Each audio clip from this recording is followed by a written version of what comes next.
Bonjour à tous, bienvenue à Blessing ce matin de vendredi, bienvenue à cette autre édition de Pratiquons Ensemble. Nous avons récemment publié la première édition de Pratiquons Ensemble et nous avons eu le retour de beaucoup parmi vous. Et à la fin de cette vidéo, on annonçait toujours les problèmes liés aux opérations d'achat. Dans la pratique et à l'école, nous n'avons pas trouvé assez de choses à dire en ce qui concerne les opérations d'achat. Mais dans la pratique, nous avons beaucoup de problèmes. L'autre jour, il était question pour nous de savoir comment on devait enregistrer une opération d'achat et savoir, pour ce qui concerne des biens, s'il faille comptabiliser en charge ou intégrer dans les éléments d'actifs. Aujourd'hui, nous restons toujours dans les achats, mais nous allons étudier un problème pratique qui se pose. Les problèmes des achats avec la TVA. Alors, lorsque nous effectuons des achats, indépendamment de notre régime d'imposition, justement, nous avons la TVA qui grève, n'est-ce pas, nos factures d'achat.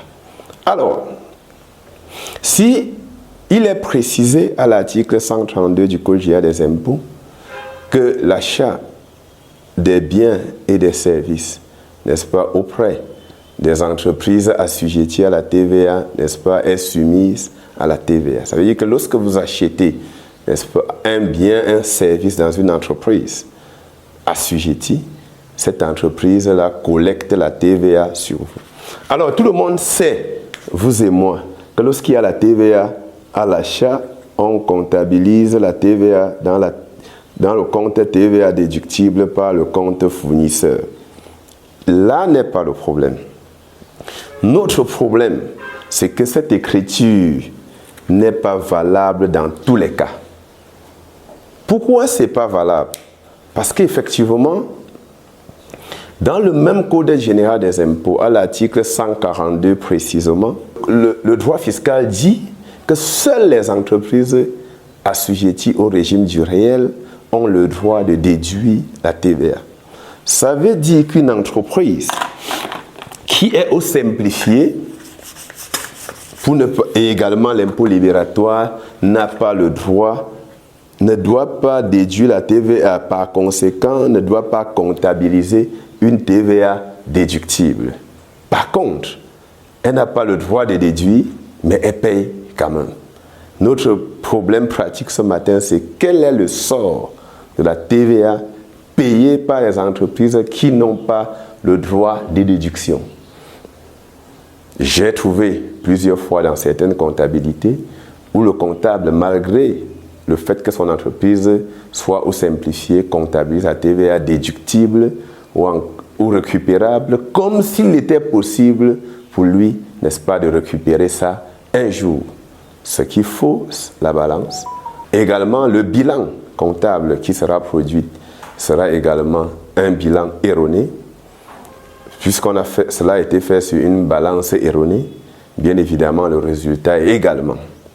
Alors, nous avons, pour répondre à cette problématique, nous avons fait un tour dans le droit OHADA. Précisément, nous allons aller dans l'acte uniforme OHADA relatif au droit comptable et à l'information financière pour exploiter les dispositions de l'article 37. Je précise que pour résoudre ce problème, nous allons aller dans l'acte uniforme OHADA, n'est-ce pas, exploiter les dispositions de l'article 37 de cet acte qui précise que la marchandise entre en stock, pour ce qui est des marchandises, n'est-ce pas, à son coût d'achat. Ce coût d'achat est constitué du prix d'achat, des frais accessoires sur achat et les taxes non déductibles sur achat. Ça veut dire, lorsque vous achetez une marchandise, le coût réel de la marchandise, c'est le prix d'achat, les frais accessoires sur achat, mais également les taxes non déductible sur achat. Ça veut dire que si la TVA n'est pas déductible dans une entreprise au simplifié et à l'impôt libératoire, elle devient donc une taxe non déductible. Alors, ces frais est comptabilisé comme frais accessoires sur achat. Les frais accessoires sur achat sont comptabilisés dans le compte 615. Alors, pour illustrer ce que je viens de vous dire, nous allons prendre un cas pour conclure notre édition de Pratiquons ensemble ce matin. Prenons l'exemple d'une entreprise qui achète la marchandise pour 10 millions hors taxes. Une entreprise assujettie au régime du réel. Qu'est-ce qu'elle fait? Lorsque la facture du fournisseur arrive avec la marchandise, l'écriture suivante est passée. On passe le 601, le 444,52, 10 millions hors taxes, bien évidemment, avec une TVA de 1 925 000 et une dette fournisseur de 11 925 000. Alors, si c'est une entreprise du simplifié qui achète, elle n'a pas le droit de déduire la TVA. Donc, elle ne saurait comptabiliser une TVA déductible.